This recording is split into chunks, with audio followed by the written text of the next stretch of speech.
probably 11 or 12 or something like that.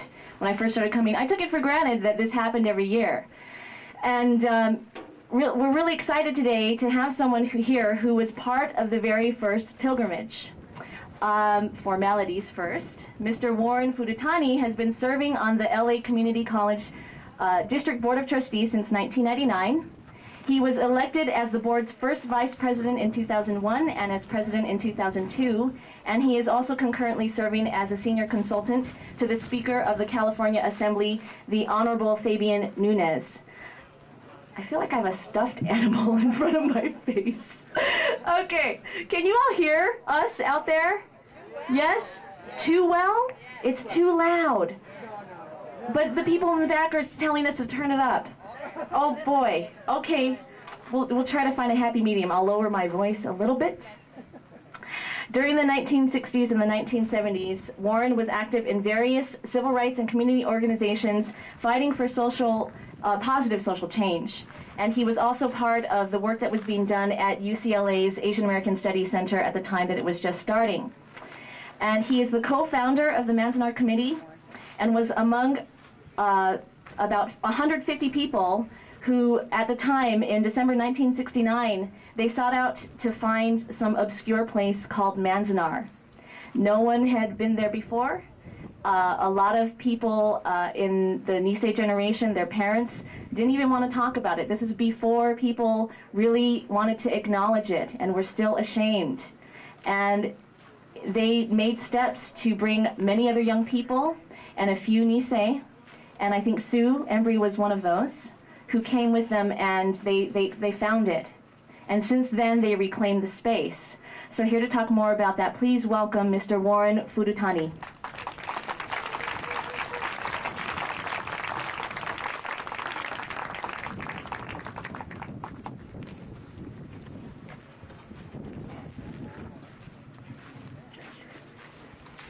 Thank you very much, Tracy. Brothers and sisters, it's a pleasure to be here at Manzanar. I have to tell you, though, when Tack was admonishing people sitting in the chairs to save the space for the older people, I had to think a minute whether I should sit down or not, and decided I should sit down. So, I have transcended and transformed into now the older group. But back in '69, if you could go back with me just for a moment, I was definitely a younger person.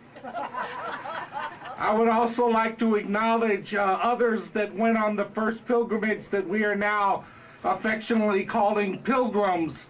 So any of the pilgrims, I see Richard here, and I know Jim's here. Are there others here that went on the first pilgrimage? Could you just wave your hand? If you're able, just lift it up there. I just want to tell you folks, if just for a moment, if you could just sort of look at the monument with the mountains behind it. The first time we came to Manzanar, needless to say, there were no roads or any markings or signs. The green building still existed, but it only had tractors and different things from the Department of Water and Power in it. And we had been given some very sketchy landmarks to look for as we tried to find Manzanar.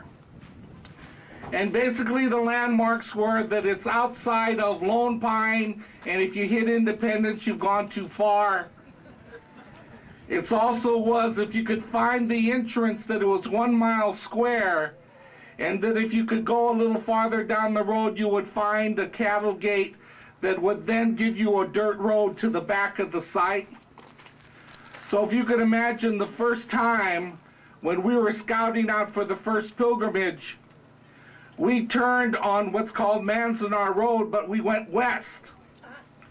And we were there and we found all of these decrepit asphalt roads and areas, and we were imagining that this is the roads between the campsite, and putting a three-dimensional view on what up till now wasn't even two-dimensional. It existed with a few words passed on from a few folks that were willing to talk about the camp experience. And in the distance, there was this pickup truck that was rumbling along with a cloud of dust behind it. As it got closer, we noticed that people had cowboy hats on, and as it got closer, we noticed that it had gun racks in the back window, and as it got closer, their red necks sort of shined in the sunlight. And they pulled up on us and said, "What are you boys looking for?" And we said, "We ain't boys. We're men. And we're looking for the place that people like you probably put us in during World War II." And they started laughing. Well, they directed us back here.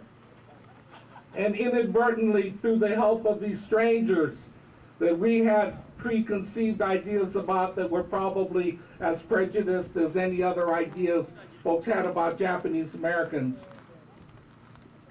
they guided us to a road. Believe me, this fancy looking wood fence wasn't here. It had barbed wire all torn down. The monument wasn't beautiful white, but as we went over the horizon and the crest in the road, we saw this monolith sticking up out of the landscape with the backdrop of the eastern Sierra Nevada mountains, and it was magnificent.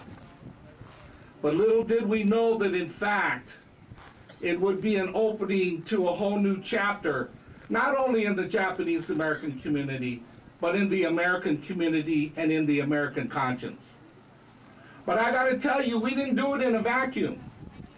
If you remember 1969 and looking at some of you, I know you can.